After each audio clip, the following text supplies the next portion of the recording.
Hello दोस्तों, राधे राधे, जय श्री कृष्णा। आज मैं आप सबके बीच में जनेऊ गीत लेकर आई हूँ। हम लोगों के यहाँ जब लड़के की शादी होती है तो जनेऊ यज्ञोपवीत संस्कार होता है, उसी में ये गीत गाया जाता है। आप लोग पूरा सुनना, फुल वॉच करना, तभी पूरा गीत समझ में आएगा। इसमें तो स्टेप बाय स्टेप जैसे आजी, दादी, ताई, चाची, मम्मी सबका नाम लेकर गाया जाता है, बट मैं मम्मी अकेले का गा दे रही हूँ। और सुनना, आप लोग सुनकर बताना कैसा लगा आपको।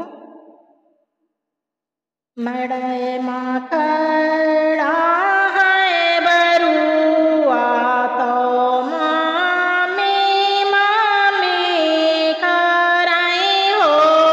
मड़ई माकड़ा है बरुआ तो मामी मामी करई हो।